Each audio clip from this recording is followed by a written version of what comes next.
Halo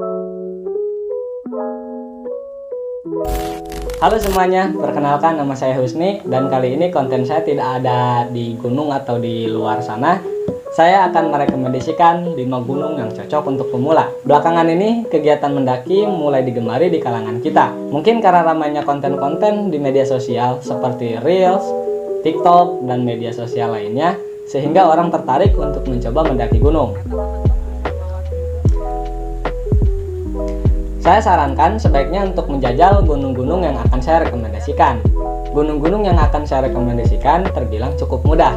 Mudah di sini dalam artian tingkat resiko atau kesulitannya itu bisa diminimalisir. Karena tak sedikit saya jumpai orang-orang yang baru mulai mendaki gunung, mungkin karena tertarik dengan view-nya yang ditampilkan di media sosial, sehingga dia tidak mempertimbangkan tingkat kesulitan dan resiko yang akan dihadapi, membuat dia kesulitan sendiri. Bisa jadi cedera atau sampai kapok untuk kembali mendaki gunung. Maka untuk itu tidak ada salahnya bagi teman-teman yang baru mencoba mendaki gunung untuk menjajal 5 gunung yang akan saya rekomendasikan ini. Dan 5 gunung ini adalah 5 gunung yang pernah saya daki sendiri. Jadi saya akan enak untuk menjelaskan bagaimana situasi kondisi di sana. Jadi tidak usah berlama-lama lagi, berikut 5 gunung yang cocok untuk pemula.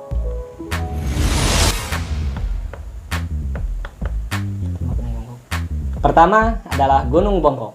Gunung Bongkok adalah salah satu gunung yang berada di Kabupaten Purwakarta. Tinggiannya di bawah 1000 meter di atas permukaan laut. Jadi trekking kita tidak akan terlalu jauh atau tidak akan terlalu lama. Saya sendiri dulu saat mendaki gunung ini, kalau tidak salah 2 jam trekking sudah sampai di tempat camp. Dan dari tempat camp ke puncak itu hanya perlu 5 atau 7 menit. Dan view gunung ini tidak kalah menarik. Dari tempat camp, kalian bisa menikmati pemandangan Gunung Parang.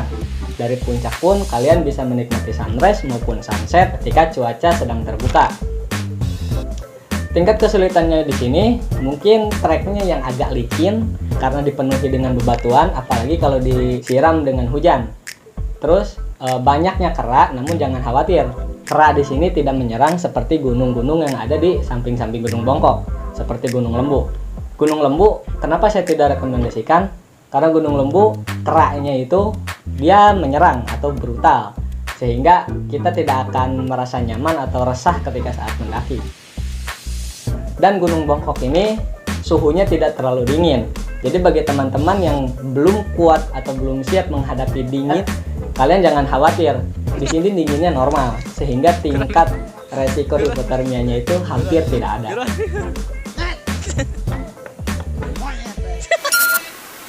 Yang kedua, Gunung Papandayan.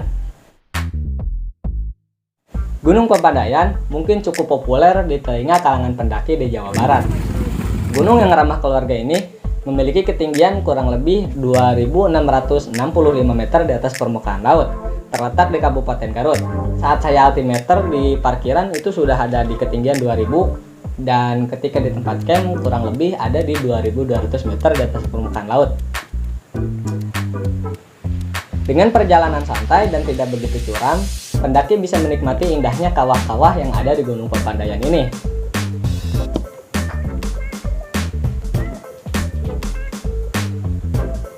Kawah-kawah yang mengeluarkan asap menambah dramatis panorama untuk foto ataupun video.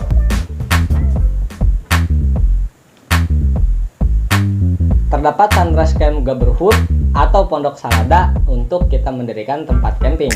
Untuk yang masih belum terbiasa buang air di alam, jangan khawatir.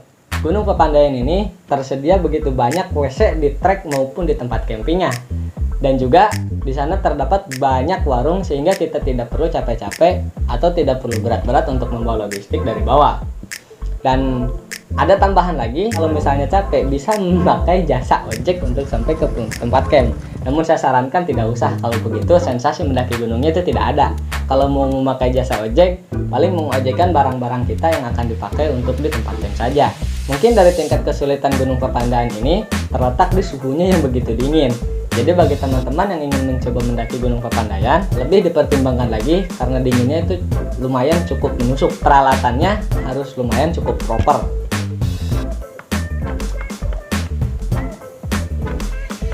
Ketiga, Gunung Sagara. Masih di daerah Garut.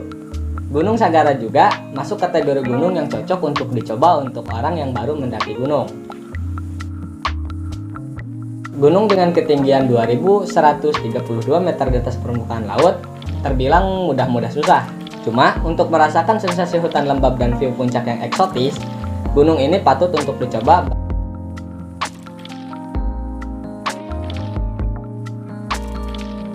Dari puncak kita bisa melihat indahnya Danau Talaga Bodas, dan kalian kalau misalnya tidak terkena kabut bisa melihat jelas bagaimana gagahnya atap Jawa Barat, Gunung Ciremai yang ada di Kabupaten Kuningan.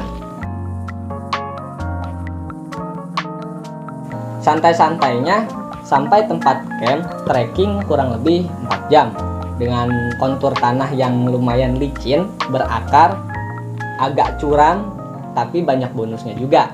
Jadi nggak ada salahnya kalian untuk mencoba Gunung Sagara ini.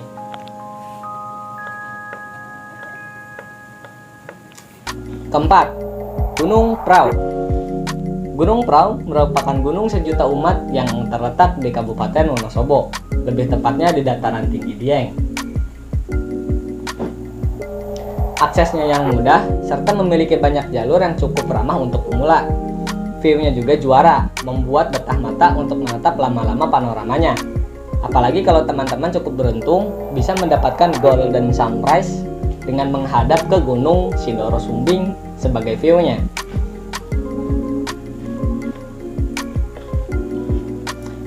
Tingkat kesulitan gunung ini mungkin ada pada treknya, kecuali kalian kalau mengambil jalur wates. Jalur wates terbilang cukup landai, namun jaraknya sedikit agak menjauh. Jadi kalian tinggal pilih, kalau mau cepat berarti ambil trek yang curam, kalau mau santai berarti ambil trek yang cukup panjang. Tingkat kesulitan gunung ini mungkin ada pada suhunya. Suhu di situ sangat-sangat dingin, apalagi kalau misalnya terkena hembusan angin, karena tempat campnya yang terbuka di tempat sunrise camp, dan persiapan untuk mendaki gunung ini memang harus sudah proper dari segi peralatan. Jadi kalian harus menyiapkan layering system atau sleeping system yang cukup baik. Dan terakhir, Gunung Sindoro. Yang terakhir, kenapa harus Sindoro? Bukannya gunung ini lumayan ekstrim? Ya, gunung ini memang lumayan ekstrim. Tapi kenapa tidak untuk dicoba? Kalau misalnya kalian sudah mencoba gunung-gunung yang tadi dengan tingkat resiko yang beraneka ragam. Saya rasa kalau sudah mendaki gunung yang saya sebutkan tadi, teman-teman bisa belajar dan memahami mengatasi trek yang terjal, suhu yang dingin, dan manajemen pendakian yang lumayan cukup baik. Gunung ini cocok untuk mengamalkan pengalamannya tadi. Ketinggiannya memang cukup tinggi, ada di kisaran 3.136 meter di atas permukaan laut. Namun yang perlu kalian ketahui, start trekking atau tempat memulai pendakiannya kita ada berada di ketinggian kurang lebih 2000 mdpl gitu ya. Saya lupa lagi. Jadi tingkat kesulitan gunung itu bukan diukur dari seberapa tingginya gunung. Bisa saja gunung yang lebih pendek, tingkat kesulitannya bisa lebih tinggi. Contoh seperti Gunung Salak. Dibanding Gunung Sindoro, Gunung Salak itu lebih sulit. Ketinggiannya pun sangat beda jauh. 3000 mdpl untuk Sindoro, 2000 mdpl untuk Gunung Salak. Tapi untuk tingkat resikonya lebih tinggi Gunung Salak. Pengalaman saya naik gunung ini melalui jalur Alang-Alang Sewu. Jalur Alang-Alang Sewu terbilang cukup ramah, ada kisaran durasi 3 jam dari base camp sampai ke tempat camp. Itu pun dibantu oleh ojek ya. Dan dari tempat camp, summit menuju puncak sama juga kurang lebih 3 jam. Jadi tidak begitu memakan waktu dan tenaga. View dari Gunung Sindoro ini memang bukan cukup ya.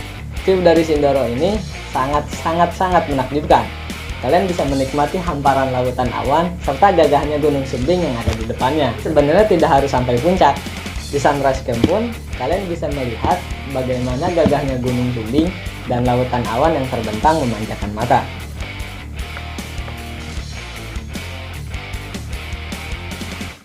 Jadi itu teman-teman, 5 rekomendasi gunung untuk pemula. Saran saya, ke gunung manapun kalian pergi, kalau kalian memang baru mau mencoba naik gunung, ajaklah teman yang sudah berpengalaman naik gunung untuk menjadikan sumber informasi kalian. Bagaimana manajemen waktunya, manajemen pendakiannya, manajemen bawaannya, layering system, sleeping system, dan lain sebagainya. untuk mengurangi resiko-resiko atau kejadian-kejadian yang tidak kita inginkan. Sekian dari saya, sampai jumpa di konten berikutnya. Bye!